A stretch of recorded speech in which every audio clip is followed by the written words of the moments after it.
News 24 पर आप देख रहे हैं सबसे बड़ा सवाल। आपके साथ में हूं मानक गुप्ता। संसद का लंबा बजट सत्र आज आखिरकार खत्म हो गया, लेकिन जाते जाते सरकार और विपक्ष के बीच एक और जंग छिड़ गया।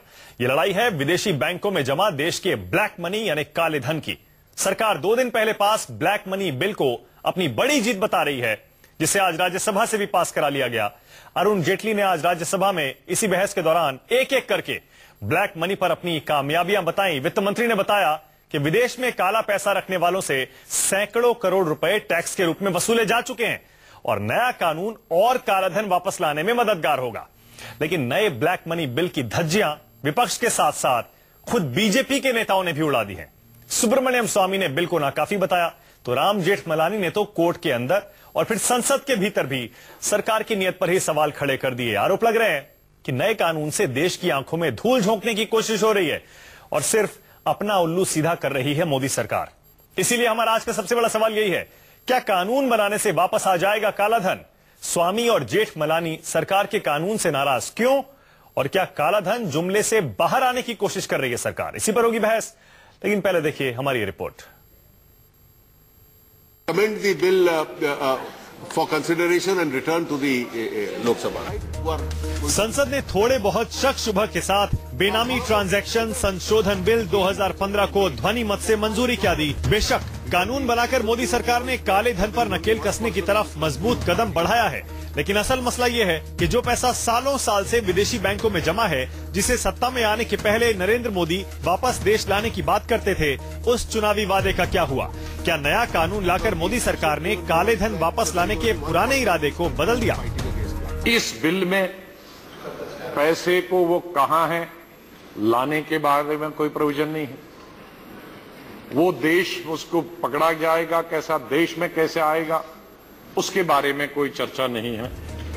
काले धन पर सरकार का साथ देने वाले विपक्ष के आरोपों में दम है, क्योंकि ऐसे सवाल वो लोग भी उठा रहे हैं जो बीजेपी के करीबी रहे हैं।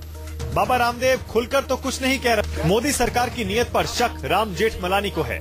बीजेपी के करीबी रहे राम जेठमलानी ने तो राज्यसभा में चर्चा के दौरान ही सरकार की नीयत की धज्जियां उड़ा दी। German government officially made an announcement that we have got the names of these people from all over the world.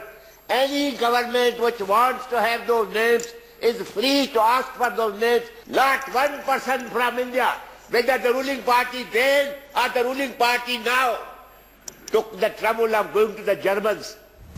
इसलिए सवाल है, क्या कानून लाकर सरकार काले धन पर सियासी किरकिरी और नाकामी से बचने की कोशिश कर रही है? ब्लैक मनी बिल पर सरकार की हड़बड़ी और जल्दबाजी का नतीजा ये है कि जिस शख्स ने काले धन पर सबसे लंबी लड़ाई लड़ी है, वही संसद में बहस से नाराज होकर तमतमाकर सदन से बाहर निकल गए। मनीष कुमार और संजीव त्रिवेदी के साथ अमित कुमार, दिल्ली, न्यूज 24। आज का सबसे बड़ा सवाल, क्या कानून बनाने से ही वापस आ जाएगा काला धन? स्वामी और जेठमलानी सरकार के कानून से इतने नाराज क्यों और काला धन जुमले से क्या बाहर आने की कोशिश कर रही है मोदी सरकार? इसी पर बहस करने के लिए बीजेपी से सुधांशु त्रिवेदी, कांग्रेस से सलमान सोज, यहाँ स्टूडियो मेरे साथ अनुराग मित्तल जो कि वर्ल्ड बैंक और एडीआर के साथ काम कर चुके हैं, चार्टर्ड अकाउंटेंट भी हैं, आर्थिक मामलों के जानकार हैं, ब्लैक मनी पर अच्छी पकड़ रखते हैं, और प्रोफेसर अरुण कुमार जेएनयू के मेरे साथ जुड़ने वाले हैं जिन्होंने ब्लैक मनी पर बहुत काम किया। आप सभी का स्वागत है। पहला सवाल सुधांशु जी आपसे है, इस कानून के बारे में मेन बातें ये हैं, ब्लैक मनी जिसका भी पकड़ा जाएगा विदेश में सुधांशु जी, उसे 30% पहले एक विंडो दी जाएगी 2 महीने की, 30% टैक्स चुकाओ और आराम से सो, जेटली जी कह रहे हैं। उसके बाद अगर इस विंडो में 2 महीने की विंडो में अगर अपनी मर्जी से टैक्स नहीं दिया तो 30% टैक्स और 90% पेनल्टी। इसके अलावा 1 करोड़ तक पेनल्टी जाएगी जैसे जैसे टाइम बढ़ता जाएगा, और 3 से 10 साल की जेल भी है। सख्त कानून लगता है सुधांशु जी, लेकिन जैसे खुद सुब्रमण्यम स्वामी कह रहे हैं, ये तो ब्लैक मनी बिल है ही नहीं। जो लोग ब्लैक मनी के साथ पकड़े जाते हैं उसमें उन्हें सजा देने का प्रावधान है, लेकिन ब्लैक मनी वापस लाने का इसमें कोई प्रावधान है ही नहीं। ये ब्लैक मनी बिल है ही नहीं। सुधांशु जी देखिए, इसमें जो बात कही जा रही है वो थोड़ा सा उसको अलग समझने की जरूरत है। वो सरकार कोई छूट नहीं दे रही है कि ब्लैक मनी को आप वाइट कर लीजिए, आप इतने समय में बता दीजिए तो आपको छूट है। वास्तविकता यह है कि इस ग्लोबलाइजेशन के एरा में तमाम लोगों के खाते विदेशों में हैं। अभी तक भारत सरकार में कोई ऐसी व्यवस्था नहीं थी कि आदमी अपने विदेश के खातों या विदेश की संपत्तियों की जानकारी दे। तो कौन सा खाता या कौन सी संपत्ति जायज है और कौन सी नाजायज है, इसका कोई आधिकारिक रिकॉर्ड अभी भारत सरकार के पास नहीं है। इसलिए भारत सरकार एक समय सीमा दे रही है सबको कि भाई आपका जो भी विदेश में धन है, संपत्ति है, आप उसको स्पष्ट कर दीजिए कि वो आपकी लीगल है या इलीगल है। जब समय सीमा समाप्त हो जाएगी उसके बाद यदि पकड़ी गई इलीगल, तब फिर आपके ऊपर कार्रवाई होगी। उससे पहले तब यह माना जाएगा कि आपने छुपाया। अभी आपको वो बताने का एक मौका दिया जा रहा है। दूसरी बात, वापस कैसे आएगा, तो यह बात कोई भी व्यक्ति जानता है। ये दो देशों के आपसी बहुत सारे उसमें कानूनी पेच होते हैं, आपसी संधियां होती हैं, लीगल प्रावधान होते हैं, तो ये देश के हिसाब से अलग अलग होता है। तो कोई एक जनरल लॉ भारत सरकार के से नहीं हो सकता कि सारे देश उसी के अनुसार दे देंगे। उस दिशा में प्रभावी कानून बनाने और उन देशों के साथ द्विपक्षीय वार्ता के द्वारा उनसे सहूलियतें लेने के प्रयास सरकार बनाने के साथ ही शुरू हुए। सितंबर अक्टूबर में वित्त मंत्रालय ने स्विट्जरलैंड से कुछ सफलताएं पाई थी, जो इसके बाद G20 में ऑस्ट्रेलिया में मोदी जी के ही इनिशिएटिव पे काले धन का मामला सर्वसम्मत से G20 के प्रस्ताव का अंग बना और उसके चलते ऐसा वातावरण बना कि कुछ और जानकारियां हमें प्राप्त हुई। तो भारत सरकार पूरी संवेदनशीलता के साथ और पूरी ईमानदारी के साथ माह दर माह पिछले 11 महीने में इस विषय में सक्रिय रही है और काले धन पर सबसे पहले SIT बनाने के निर्णय प्रथम कैबिनेट में लेने से लेके कल हमारे विधेयक पास होने तक उत्तरोत्तर यह प्रगति दिखाई पड़ी। सुधांशु जी, ग्लोबल फाइनेंशियल इंटेग्रिटी की रिपोर्ट दिसंबर 2014 की, पिछले साल की, कहती है कि 2012 में हिंदुस्तान से बाहर जो पैसा गया था काले धन के तौर पर, वो करीब 6 लाख करोड़ था और 10 साल में पिछले करीब 25 लाख करोड़ देश से बाहर गया है। काला धन इतना मान के चलना चाहिए। 25 लाख करोड़ काला धन विदेश में है और अभी तक SIT की रिपोर्ट कहती है कि सिर्फ 237 करोड़ रुपए टैक्स के रूप में वसूला गया है। कहा तो यह जा रहा था सुधांशु जी के 15 लाख हर हिंदुस्तानी के अकाउंट में आ जाएगा। 25 लाख करोड़ काला मनी में से, ब्लैक मनी में से अगर सिर्फ 237 करोड़ रुपए वसूले गए हैं और हमारे पास कोई और नए नाम नहीं है, हमारे पास कोई और जानकारी नहीं है, हमें नहीं पता ये ब्लैक मनी होल्डर कौन है, कहां है। जो जानकारी आई थी चोरी की जानकारी हमें मिली थी, किसी ने चुरा कर दे दी थी हमें।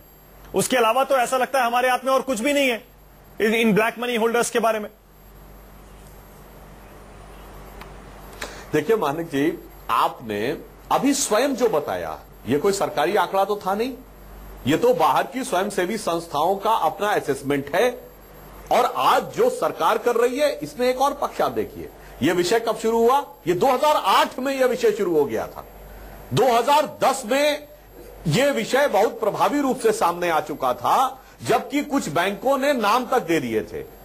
और 2012 से SIT गठित करने का सर्वोच्च न्यायालय का निर्णय था, कुछ भी नहीं किया गया 2014 तक। तो आपने तो खुद वो मौके भी दिए हैं लोगों को 4 साल तक कि अगर वो चाहे तो जितना इधर उधर कर सकते हो करें। इसलिए अब उसकी ट्रेल को खोजना और भी जटिल हो गया है, मगर हम उस चीज के ऊपर भी पूरी प्रभावी ढंग से लगे हुए हैं। यानी आप अपनी लाचारी जता रहे हैं सुधांशु जी, आप ये कह रहे हैं कि पिछले 5-7 साल में 2008 से लेकर किसी के घर में इनकम टैक्स का छापा डालने जाएंगे और उसको 4 हफ्ते पहले से बता देंगे, उसके बाद उसको खोजना और डिफिकल्ट हो जाएगा। सुधांशु जी मैं दाद दे रहा हूं, सुधांशु जी मैं दाद दे रहा हूं आपकी, मैं दाद दे रहा हूं आपकी सुधांशु जी। आपने कम से कम ये तो मान लिया कि हो सकता है ये सारा का सारा काला पैसा इन सारे के सारे धन कुबेरों ने इन बैंकों से निकाल लिया हो और आप उसे कभी नहीं ढूंढ पाए। हो सकता है ना ये, आपने ये तो मान लिया सुधांशु जी। मैंने क्या शब्द बोला? अब इस दरमियान जो उनको मौका मिला उससे वह प्रक्रिया और जटिल हो गई है, इसलिए हमें उसमें और मशक्कत करनी पड़ेगी और हम इसके बावजूद पूरी ईमानदारी और प्रभावकता के साथ उसमें लगे हैं। इशारों इशारों में सुधांशु जी आप भी मान रहे हैं। सलमान सोज, देखिए आपके ऊपर पूरा का पूरा इल्जाम है, आपने इतना टाइम दे दिया इन सारे के सारे धन कुबेरों को, इन लोगों को जिन्होंने हिंदुस्तान का पैसा काले धन के तौर पे विदेशों में जमा कराया। हो सकता है उन्होंने अब गायब कर दिया, हो सकता है अब कभी भी ना मिले। सारी जिम्मेदारी आपके ऊपर है सलमान सोज, आपकी पार्टी और आपकी सरकार पर। सुधांशु त्रिवेदी कह रहे हैं। नहीं, त्रिवेदी जी जैसे पहले कह रहे थे कि भाई काफी कानूनी पेचीदगी है, वो डबल टैक्सेशन अवॉइडेंस एग्रीमेंट्स की तरफ रेफर कर रहे थे। एक हिसाब से ऑटोमेटिक टैक्स इंफॉर्मेशन एक्सचेंज की बात उन्होंने तरीके से बताई।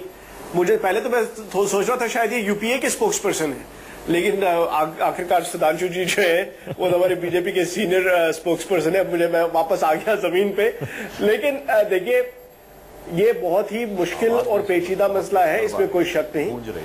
हम जब थे सरकार हमारी थी तब भी ये पेचीदा था, अब भी पेचीदा है। लेकिन बीजेपी ने हिंदुस्तान के लोगों के साथ वादे किए हैं, उसमें एक बहुत बड़ा वादा ये है कि हर किसी हिंदुस्तानी के अकाउंट में 15 लाख रुपए ब्लैक मनी वापस लाया जाएगा और डाला जाएगा।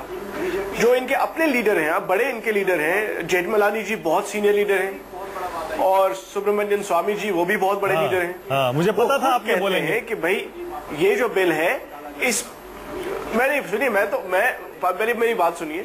वो खुद कहते हैं कि ये जो बिल है इसमें आप एक हिसाब से प्यूनिटिव यानी कि पनिशमेंट की बात है, लेकिन जो वापस लाने का जो इन्होंने वादा किया है मोदी जी ने, राजनाथ सिंह जी ने, बीजेपी ने, वो इसमें नहीं है। आप लगाइए मौके पर चौका सलमान भाई, आप मौके पर चौका लगाइए, लेकिन इस तथ्य को मत भूलिए, इस बिल को आपने भी सपोर्ट किया है संसद के अंदर, आपने इस बिल को सपोर्ट किया है और अब आप इस बिल पर सवाल उठा रहे हैं। राम जेठमलानी का जिक्र कर रहे हैं, वो भी यूपीए को भी कह रहे थे कि यूपीए ने भी नहीं किया। हम तो आप सेलेक्टिव हो रहे हैं। नहीं आप सुनिए मेरी बात, नहीं आप सुनिए मेरी बात। हमने सपोर्ट इसलिए किया है, हम चाहते हैं, बाय द वे आपको ये पता होना चाहिए जो एग्जिस्टिंग लॉज हैं इनकम टैक्स में, वो उसमें भी बहुत पनिशमेंट्स हैं। अगर आप अपनी फॉरेन इनकम को या एसेट्स को डिस्क्लोज नहीं करते, इस पे ज्यादा पनिशमेंट की बात है। लेकिन हम नहीं चाहते कि हम लोगों और उनके 15 लाख रुपए के बीच में कोई रुकावट बन जाए, वो हम नहीं चाहते। तो हमने सपोर्ट किया है, फुल्ली सपोर्ट किया है। लेकिन एक बात मैं आपको बता दूं, जो हम सबको ख्याल रखना चाहिए, खासतौर से जो एनआरआई हैं, जो नॉन रेजिडेंट इंडियंस हैं, उनके लिए खास तौर से कि कुछ कहीं ऐसा ना हो जाए जैसे बहुत बार हमने देखा अपने मुल्क में। अरे एनआरआईज की बात मत करिए, वो जेटली जी ने क्लियर कर दिया। वो बोले एनआरआईज को ये बिल कवर नहीं करता क्योंकि विदेश में रहते हैं। ये उन लोगों के लिए है जो देश में रहते हैं और उन्होंने विदेशों में धन जमा कर रखा है। सलमान भाई ऐसा लग रहा है कांग्रेस बहुत बुरी तरह से फंस गई है, कांग्रेस बुरी तरह से इस मुद्दे पर फंस गई है। ठीक है, बीजेपी ने, मोदी जी ने जो वादा किया था उस पर वो भी बैकफुट पर लग रहे हैं, लेकिन आप भी बुरी तरह फंस गए हैं। 2008, 2010 से लेके एसआईटी गठन का सुप्रीम कोर्ट का आदेश, 2014 तक आप उसे लटकाते रहे। अब आपको मजबूर होकर ब्लैक मनी बिल को सपोर्ट करना पड़ा। अब बिल सपोर्ट करने के बाद आप उस बिल में खामियां ढूंढ रहे हैं। आपकी स्ट्रैटेजी समझ नहीं आ रही है, ऐसा लग रहा है कि आप पूरी तरह से फंस गए हैं इसमें। नहीं सुनिए, नहीं क्या कहते हैं आप, इस वक्त जो भी मुल्क में जो इंफ्रास्ट्रक्चर बना है, जैसे for example anti money laundering, financing for terrorism, combating financing, उसको AML CFT कहते हैं, वो भी हमारे टाइम से है। हमने सारे जो एग्रीमेंट्स किए हैं इंटरनेशनल लेवल पे हमने किए हुए हैं। एग्रीमेंट्स का नतीजा कुछ नहीं निकला सलमान भाई। ये जो मैं फिगर बता रहा हूँ 237 करोड़ आई है अभी तक, 150 दिन में ब्लैक मनी क्यों नहीं वापस लाया? चलिए ठीक है, वो सुधांशु जी फिर आ रहा हूँ आपके पास। लेकिन मित्तल साहब, सवाल मेरा वही है जो पहले मैंने उठाया था। क्या इस कानून से, जैसे कांग्रेस भी सवाल उठा रही है, जेठमलानी सवाल उठा रहे हैं, बीजेपी के सुब्रमण्यम स्वामी भी कह रहे हैं, क्या वाकई ये ब्लैक मनी बिल है? देखिए, जो मैंने आपको पहले भी बोला था कि कानून की कोई नई आवश्यकता है ही नहीं। ये सिर्फ एक पब्लिक को गुमराह करने वाली बात है कि नए कानून ला रहे हैं, और मैं इसमें बीजेपी या कांग्रेस को इन पर्टिकुलर पॉइंट आउट नहीं करना चाहता। घूम फिरकर बात वहीं पर आती है, आई वॉश है, क्योंकि ऑलरेडी कानून में प्रोविजंस हैं, लेकिन एक आपकी इंटेंशन नहीं है। जो एग्जिस्टिंग कानून है, अगर उन्हीं को आप ठीक से इंप्लीमेंट कर लें। आप अभी रिसेंटली देखिए कन्विक्शन रेट क्या है, जितने लोग पकड़े भी जाते हैं। मैं इवन राम जेठमलानी साहब की भी बात करूंगा, इन्होंने ऐसे केसेस लिए हैं जहां पे कन्विक्शन हुई थी करप्शन केसेस में। यहां पे आप राज्यसभा में खड़े होकर बात करते हैं, लेकिन फिर आप कोर्ट में जाके ऐसे लोगों को डिफेंड करते हैं। मेरा सिर्फ कहना यह है, कांग्रेस के टाइम में भी prevention of money laundering act है, United Nations Convention Against Corruption है, ऑलरेडी बहुत लॉज में प्रोविजन है। मनी लॉन्ड्रिंग एक्ट का पेपर में देखते होंगे, बहुत दफे ये आता था कि आप यदि विदेश जाते हैं, इनकम टैक्स की नजर रहती है आप पे कि आपने इतनी ट्रांजैक्शंस की, इतना नंबर बताए जाते थे। तो मेरे हिसाब से किसी भी नए लॉ की प्रोविजन नहीं है। जुडिशरी और इलेक्टोरल रिफॉर्म्स, ये बहुत आवश्यकता है। एक मैं इंपॉर्टेंट बात और कहना चाहूंगा, क्यों किसी भी पार्टी के अंदर विल नहीं है एक्शन लेने की। आप कितने कानून बनाइए, लेकिन कन्विक्शन जब आती है, 19 साल तक केस पेंडिंग है, 13 साल तक है, और अब तक रिसेंटली नई चीज निकल कर आई है, आप कन्विक्शन कराइए और उसके बाद आप बेल ले लीजिए। बेल अपील में जाएगी और अपील आपके लाइफ टाइम में खत्म होती है। आपने ये बात पहले भी मेरे शो पे कही है, मैं एक बार फिर से आपके मुंह से सुनना चाहता हूं। आपने ये कहा था ये ब्लैक मनी कभी वापस नहीं आएगा। आपने पहले मेरे शो पे कहा था ये ब्लैक मनी आपको नहीं लगता कभी वापस आएगा। एक बार फिर से आप वो बात दोहरा दीजिए। देखिए, मैं यही आपको कह रहा हूं, ब्लैक मनी आने की कोई संभावना नहीं है। पहली बात तो ये है, जिसको आपने जाने दिया वो गया कहां से? वो देश से गया। जब वो गया, जब सोर्स पॉइंट पे आपने उसको क्यों नहीं रोका? अब वो जा चुका है, जाने के बाद आप दुनिया भर की बात कर रहे हैं और मैं किसी भी पार्टी को पॉइंट आउट नहीं कर रहा। दूसरी बात, मान लीजिए आप किसी नेम्स को डिस्क्लोज भी कर देते हैं, उसके बाद घूम फिर के matter goes to the court. Court में जो जिरह चलती है, कोई ट्रांसपेरेंसी नहीं है, उसमें कन्विक्शन होती है फिर आप। और दूसरा, एक मैं इन पार्टियों को नाम लेके, आप देखिए जब मायावती और इनका ये अखिलेश यादव साहब हैं, जब ये लोग अपने इलेक्शन मैनिफेस्टोस की बात करते हैं, क्या कहते हैं? अगर हम पावर में आएंगे तो हम मायावती को 100 दिन के अंदर जेल में भेजेंगे। मायावती कहती है अगर मैं पावर में आऊंगी तो मैं मुलायम सिंह को 100 दिन के अंदर। लेकिन आपस में एक नेक्सस है। दोनों पार्टियां इस वक्त सत्ता रह चुकी हैं, लेकिन कोई किसी के अगेंस्ट एक्शन लेता नहीं है। और ब्लैक मनी पर एसआईटी जो है उसने भी ये कहा है कि नोएडा और ग्रेटर नोएडा के जो चीफ इंजीनियर यादव सिंह थे, उनके ब्लैक मनी पर अभी तक यूपी गवर्नमेंट ने कोई खास कार्रवाई नहीं की। एक इंपॉर्टेंट पॉइंट और है, जो इतना बड़ा ये ब्यूरोक्रेसी स्ट्रक्चर है, जो police mechanism, economic intelligence wing है आपका, central board of direct taxes है, ये जो इतनी कन्विक्शंस होती है, चलिए मान लीजिए आप उनको मेरिट्स पे छोड़ भी दिया, उनको कन्विक्शन में आपने दे दिया कि वो गलत हुई थी, तो जिन लोगों ने एफआईआर काटी थी, जिन्होंने कन्विक्शन की थी, आपका और मेरा पैसा जो उनकी सैलरीज में जाता है, उनके खिलाफ क्यों नहीं एक्शन लिया जाता कि आपने गलत मुकदमे किए, ताकि एक डेटरेंस बैठे। बिल्कुल सही। मेरे हिसाब से अभी कोई एक नया बिल, कितने भी आप बिल ले आइए, ये आप और मुझ पे एक बर्डन है। ठीक है। प्रोफेसर अरुण कुमार, आप हमारे साथ टेलीफोन लाइन पर हैं। प्रोफेसर अरुण कुमार, आपको भी ऐसा लगता है कि नए बिल से कोई मदद नहीं मिलेगी ब्लैक मनी वापस लाने में जो विदेशों में है? जी हाँ, ऐसा है कि जो ये बिल है इसमें कोई प्रावधान नहीं है कि आप किसी को बाहर ट्रैक करें जिसने यहाँ से देश से पैसा निकाला हो या बाहर उसमें जो आमदनी उससे जो अर्जित की हो। तो जैसे अभी जो देश से जो पैसा बाहर निकालते हैं वो लेयरिंग के जरिए से निकालते हैं, और लेयरिंग का मतलब है कि आप दुनिया में करीब 90 टैक्स हेवन है, तो आप पहले एक टैक्स हेवन में ले जाते हैं, फिर दूसरे में ले जाते हैं, तीसरे में जाते हैं, चौथे में, और अल्टीमेटली छठे टैक्स हेवन जो होता है वो कहीं केमन आइलैंड या जर्सी आइलैंड या स्विट्जरलैंड में होता है।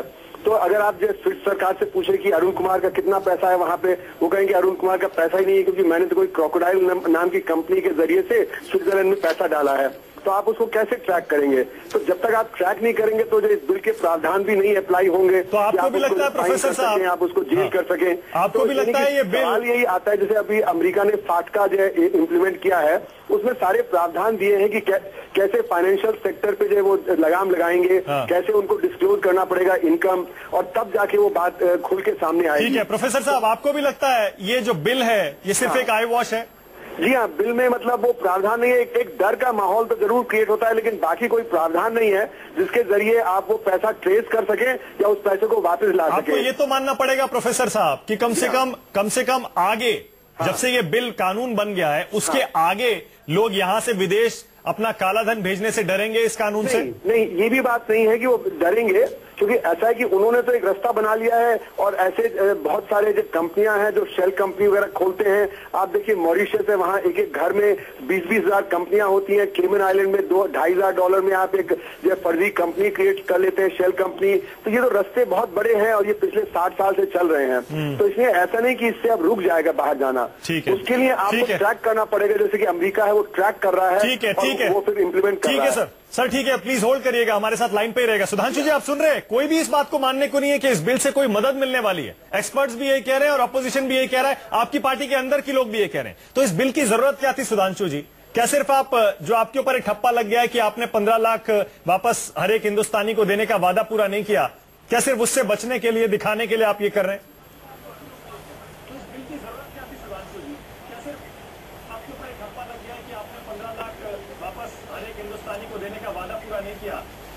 बचने के लिए, दिखाने के लिए आप ये कर रहे हैं? देखिए, आपके विशेषज्ञों ने भी जो बोला है, उन्होंने इस परिस्थिति की जटिलता को सामने रखा है कि यह कार्य कितना जटिल है, और विलंब ने यानी देरी ने उसको और भी अधिक जटिल कर दिया है।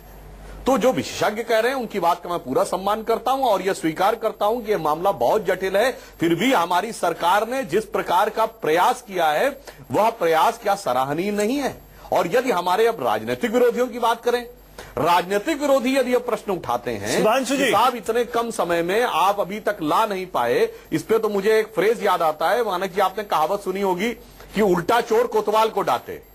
यानी कि जिन लोगों के ऊपर यह आरोप है कि वो बाहर ले जाने के कारण थे, वो यदि आज यह प्रश्न करें कि आप अभी तक कितना पकड़ पाए और ये नियम बना के भी आप कितना कर पाएंगे, तो ये तर्क बहुत ही हास्यास्पद। सुधांशु जी, कुछ भी कहिए, आप अपने विरोधियों पर निशाना साधिए, पार्टी के अंदर सुब्रमण्यम स्वामी क्या कह रहे हैं उन पर निशाना साधिए, जेठमलानी पर साधिए, एक्सपर्ट पर साधिए, लेकिन फैक्ट ये है सुधांशु जी, 15 लाख हिंदुस्तानी के अकाउंट में आएगा वो वादा करके आप फंस गए हैं, गले की हड्डी बन गया आपका वो वादा, और ऐसा लग रहा है कि आप करते हुए दिखना चाहते हैं कि आप ब्लैक मनी के लिए कुछ कर रहे हैं, और ये कोशिश जो है ये ब्लैक मनी बिल की, वो भी यही ऐसी कोशिश लग रही है।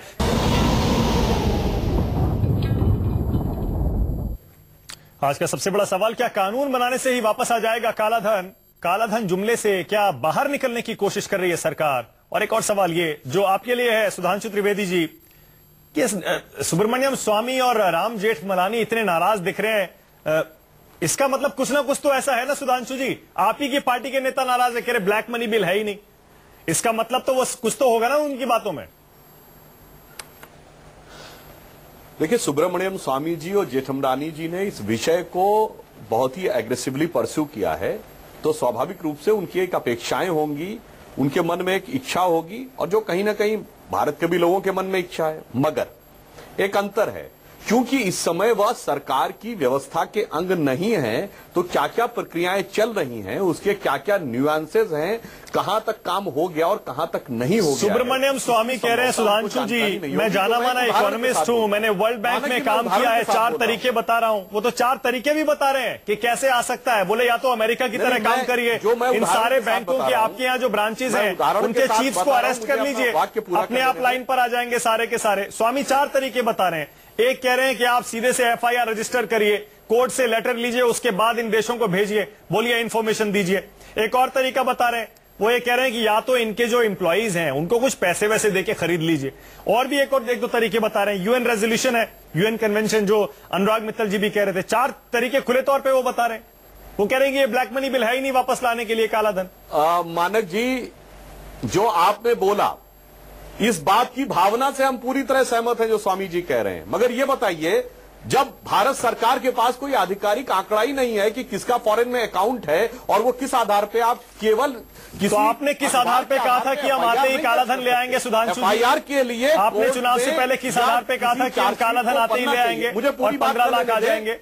देखिए, जो नाम बैंकों ने दिए थे उन देशों की यह शर्त है कि जब तक वह व्यक्ति दोषी सिद्ध ना हो जाए वह नाम पब्लिक डोमेन में नहीं आने चाहिए। इसलिए हमारी SIT ने सारे के सारे नाम सुप्रीम कोर्ट को दिए हैं। पिछली सरकार के समय में कुछ नाम बाहर आ गए थे, जिसकी वजह से स्विट्जरलैंड और जर्मनी ने कॉपरेशन करने में कमी ला दी, क्योंकि उनका नियम यह कहता है कि जब तक कोई व्यक्ति गिल्टी सिद्ध नहीं हो जाए आप उसका नाम मीडिया में इस रूप में नहीं ला सकते। अच्छा सुधांशु जी, अच्छा ठीक है, एक काम करते हैं, मैं थोड़ा सा सरल करता हूं इस सवाल को। कहते हैं चार्जशीट होनी चाहिए, चार्जशीट के लिए तथ्यात्मक आरोप होने चाहिए। ठीक है, मैं थोड़ा अखबार में लिखी खबर के आधार के ऊपर भारत सरकार FIR दर्ज नहीं कर सकती। ठीक है, मैं थोड़ा सरल करता हूं सवाल को। इसको ब्लैक मनी बिल जो आप ला रहे हैं, इसको कानून आप बना रहे हैं सुधांशु जी, इससे विदेशों में जमा काला धन वापस कैसे आएगा?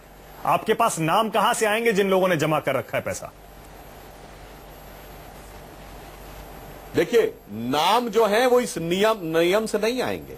नाम के लिए सरकार संबंधित देशों के साथ बातचीत कर रही है, और ऑस्ट्रेलिया में G20 की समिट में मोदी जी के इनिशिएटिव पे काले धन का मुद्दा सर्वसम्मत से उस प्रस्ताव का पार्ट बना, जिससे कि एक नैतिक और वैधानिक दबाव उन सभी 20 देशों पे बनता है कि वो भारत सरकार को दे, और बाद में हमें थोड़ी सहूलियतें मिली भी।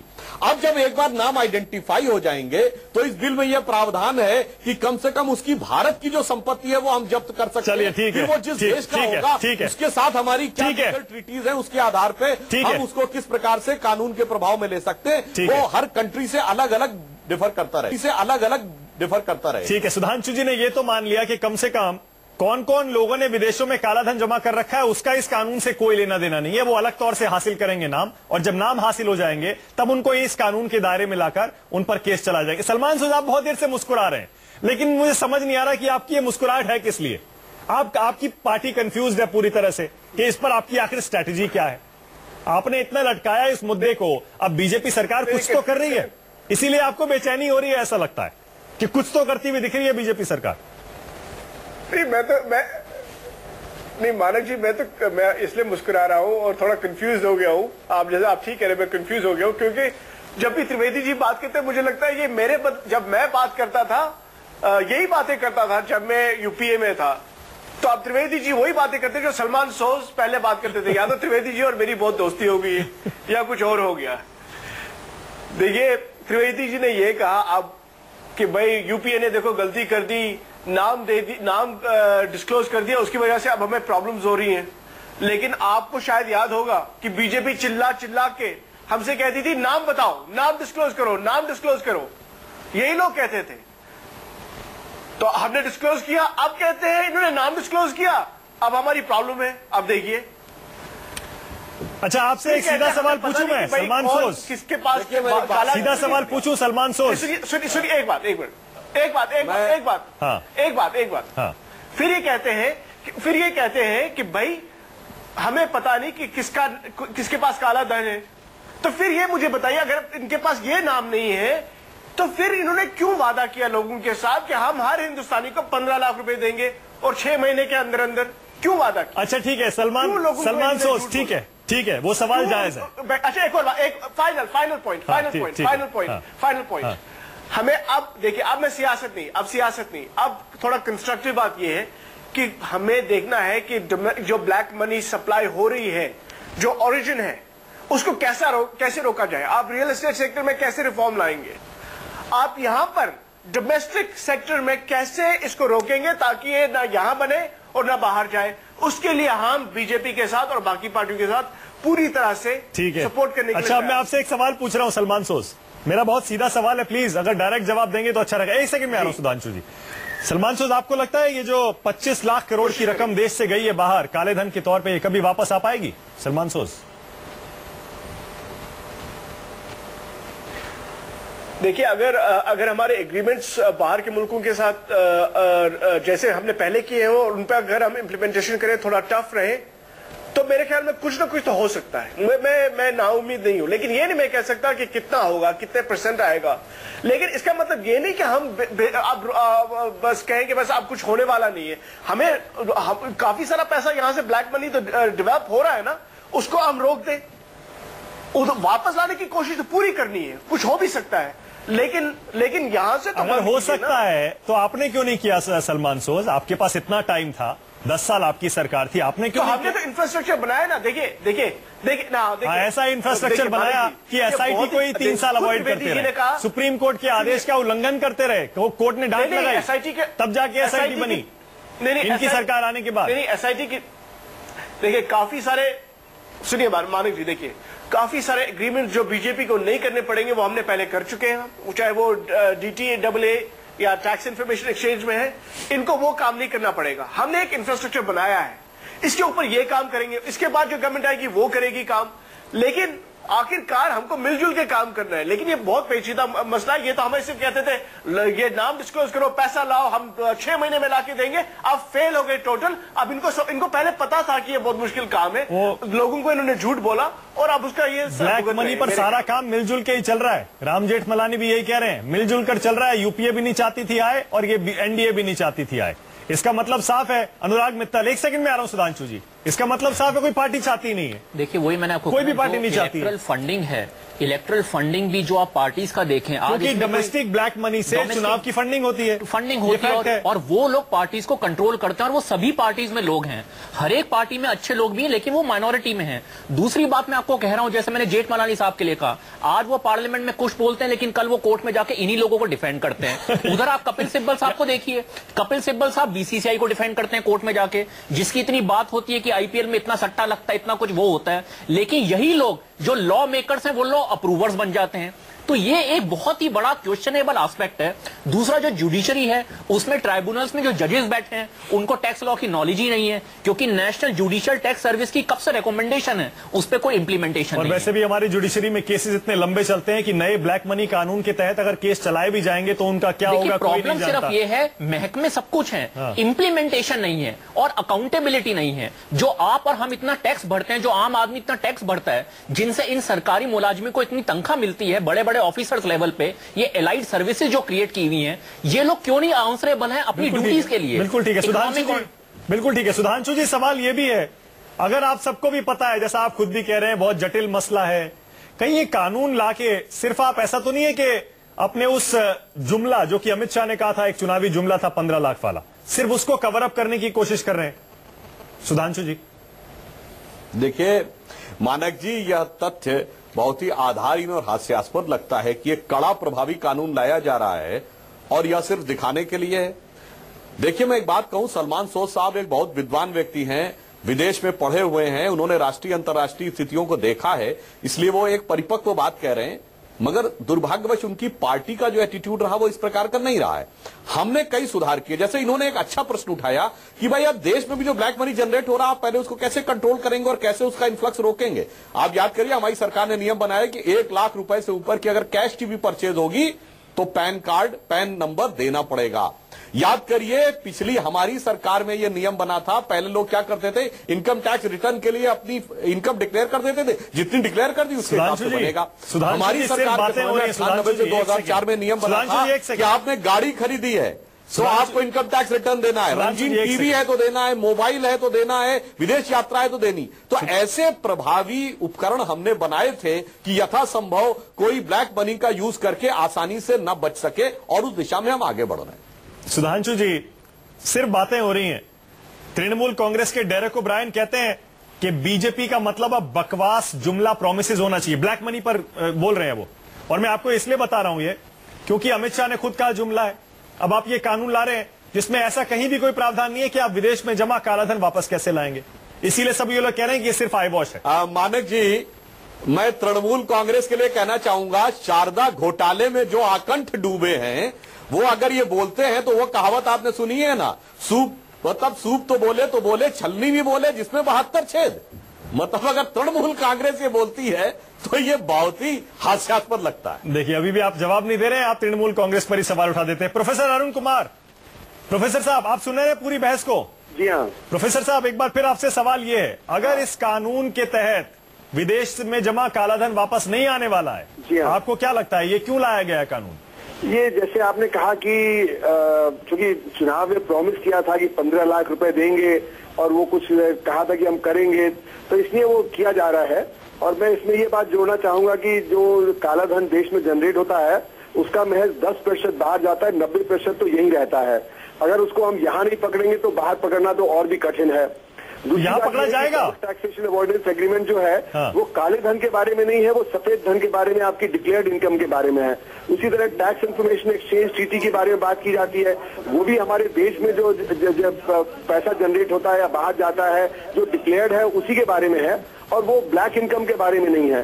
तो सरकार की अगर मंशा होती तो जैसे अभी HSBC के नाम पकड़े हैं तो देखा गया है कि वो हवाला करते हैं, और मल्टीनेशनल बैंक है वो हवाला करते हैं, जो इंडियन प्राइवेट बैंक है वो अपने हाई नेटवर्थ इंडिविजुअल्स के लिए करते हैं। उन पे क्यों नहीं जो कड़े कदम उठाए गए? हवाला ऑपरेटर कहाँ से ऑपरेट करते हैं ये सरकार को जानकारी है, एनफोर्समेंट डायरेक्टरेट और IB वगैरह को, उस पर क्यों नहीं कार्रवाई की गई? अच्छा प्रोफेसर साहब, मंशा होती तो ये कई चीजें की जा सकती है। प्रोफेसर साहब एक और सवाल, कम शब्दों में जवाब चाहूंगा प्लीज। प्रोफेसर साहब क्या आपको भी ऐसा लगता है जैसा अनुराग मित्तल को लगता है कि संभावना है नहीं अब ये कालाधन वापस आने की 25 लाख करोड़? क्योंकि ऐसा है कि देखिए कुछ पैसा तो वापस आ चुका है राउंड ट्रिपिंग के जरिए से, जैसे मॉरिशस वगैरह से, और कुछ जो पैसा वहां पे वो इन्वेस्टेड है। तो बैंकों में जो पैसा है वो इतना ज्यादा नहीं है, जैसे कि ग्लोबल फाइनेंशियल इंटीग्रिटी ने कहा कि $462 बिलियन 2008 तक का था, तो उसमें से एक बड़ा हिस्सा तो ऑलरेडी जब बैंकों में नहीं होगा। अभी तक सिर्फ 237 करोड़ आया है जो आप ला सकते हैं। अभी तक सिर्फ 237 करोड़ आया। सलमान सोज देख लीजिए, जिम्मेदारी आपकी भी है, आप कितना भी भागिए, कितना भी बीजेपी को आप लपेटने की कोशिश करिए, लेकिन 10 साल तो आपकी सरकार थी, आप ही की सरकार SIT नहीं बना रही थी, आप ही के फाइनेंस मिनिस्टर थे प्रणब मुखर्जी, कह रहे थे कि हमें पता है कौन कौन से दसियों टैक्स हेवन्स हैं विदेश में, हमें पता है, इस बात की जानकारी है। उसके बावजूद देखिए नतीजा आज ये है, सुधांशु जी कह रहे हैं कि वो सब गायब हो गया होगा पैसा, आपने इतना टाइम दे दिया उन लोगों को। नहीं, अब तो सुधांशु जी तो अब ये कहेंगे, इनको कहना है क्योंकि इनको ये जो पैसा लाना था वो ला नहीं रहे। लेकिन देखिए इसमें तो कोई शक नहीं, देखिए मैं ये नहीं कह सकता आपको कि भाई यूपी ने सब काम इसके कर दिए तो लेकिन हम तब भी पैसा नहीं आया। कुछ खामियां तो रही, इसमें कोई शक नहीं है, कुछ खामियां तो रही, मैं मानता हूं आपकी बात। अगर खामियां नहीं रहती तो लोग नाराज नहीं होते ना इतना। कुछ खामियां क्या आपने कुछ किया ही नहीं ब्लैक मनी पे। अब दूसरी गवर्नमेंट का टाइम है। नहीं, ब्लैक मनी पे देखिए मैं फिर से आप वही नहीं दोहराना चाहता, जो मैंने पहले प्रोग्राम में बोला है कि काफी सारी चीजें हमने जो की है उसका फायदा यहां होगा। बाय द वे, जिस पैन कार्ड की बात कर रहे थे सुधांशु जी, वो तो हमने लाया है पैन कार्ड। तो वो जो इधर जिसकी वजह से आज जम्मू कश्मीर स्टेट की बात करता हूं, बाकी स्टेट उनकी अलग बात है।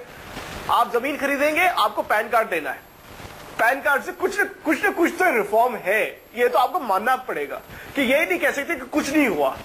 लेकिन ये आप कह सकते हैं कि भाई इसमें अभी भी कमी है, और मेरी होप ये है कि ये गवर्नमेंट अपने वादों को पूरा करे, ये मेरी होप है, और दुआ करेंगे इनके लिए। देखिए सुधांशु जी आपको फंसा रहे हैं सलमान सोज, और कांग्रेस भी इसीलिए आपके इस बिल को सपोर्ट करके निकली है संसद से बाहर, क्योंकि जानती है कि आप नहीं कर पाएंगे, इसीलिए वो आपको पूरा मौका दे रही है।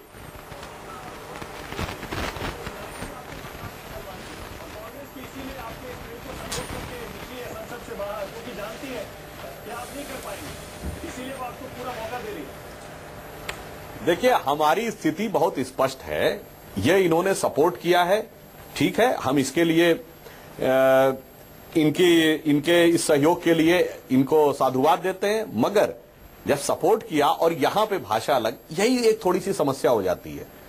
जैसे आप देखिए, अब खैर मैं विषयांतर में, भूमि अधिग्रहण बिल पर भी सरकारी मीटिंग में कांग्रेस के मुख्यमंत्री कुछ और कहते हैं, फिर राहुल गांधी जी कुछ और कहते हैं। तो यहां पे संदेह उत्पन्न होता है कि कहीं न कहीं मंशा राजनीति की है, और इस विषय पे कहीं न कहीं दोषियों को बचाने की। अब वो दोषी कौन है, इस पे मैं कोई उंगली नहीं उठाता, ये एक मंशा संदेह उत्पन्न करती है, जो कि पिछले 10 साल के ट्रैक रिकॉर्ड में रही। और हमारे में तो एक वाक्य और बोलना चाहूंगा, हमने पिछली सरकार में हमारे सांसदों ने स्पीकर को लिखित में दिया था सबने हलफनामा कि हमारा कोई विदेश में अकाउंट नहीं है। वो आज तक इनके सांसदों ने कभी लिख के नहीं दिया, जब इनकी सरकार थी। तो हमारी ईमानदारी प्रतिबद्धता तब से प्रमाणित थी, और सरकार आने के बाद हम लगातार उस दिशा में आगे बढ़ रहे हैं। क्लोजिंग कमेंट सलमान सोज, क्लोजिंग कमेंट, समय बिल्कुल खत्म है। सलमान सोज क्लोजिंग कमेंट। देखिए त्रिवेदी जी ने कहा कि भाई इनकी भाषा कुछ अलग है, पार्लियामेंट में कुछ अलग है। फिर उन्होंने लैंड एक्विजिशन की बात की। लैंड एक्विजिशन बिल जिस दिन पास हुआ, बीजेपी ने सपोर्ट किया लैंड एक्विजिशन एक्ट, और शाम को टीवी पे पीयूष गोयल जी और मैं डिबेट में थे, और वो उसके बिल्कुल खिलाफ बोल रहे थे। ठीक है, बिल्कुल सही है। अगर ये आरोप तो बीजेपी पर भी लगता है, याद दिला दूं, बिल्कुल सही है। बीजेपी का कोई रवैया कोई अलग नहीं रहा है ना। ठीक है, बिल्कुल ठीक है। चलिए इसी नोट पर खत्म करेंगे बहस को। लेकिन इस डिबेट का नतीजा यही है, सुधांशु त्रिवेदी बीजेपी के वरिष्ठ प्रवक्ता खुद ये मान रहे हैं कि ये कानून आगे से विदेश में अगर कोई कालाधन ले जाने की कोशिश करते हुए पकड़ा जाता है, उसको प्रोसिक्यूट करने के लिए है, लेकिन अभी जो विदेश में कालाधन जमा है उसे वापस लाने के लिए नहीं है। बहुत बहुत शुक्रिया सुधांशु त्रिवेदी, सलमान सोज, प्रोफेसर अरुण कुमार, बहुत बहुत शुक्रिया। थैंक यू अनुराग मित्तल। छोटा सा ब्रेक। यानी इस डिबेट का एक बार फिर से नतीजा वही है, एक्सपर्ट्स भी ये मानते हैं, और आपने भी यही ओपिनियन बनाई होगी कि लगता नहीं है कि ये कालाधन जिसकी रकम जो है 25 लाख करोड़ हो सकती है, कभी वापस देश में आएगा।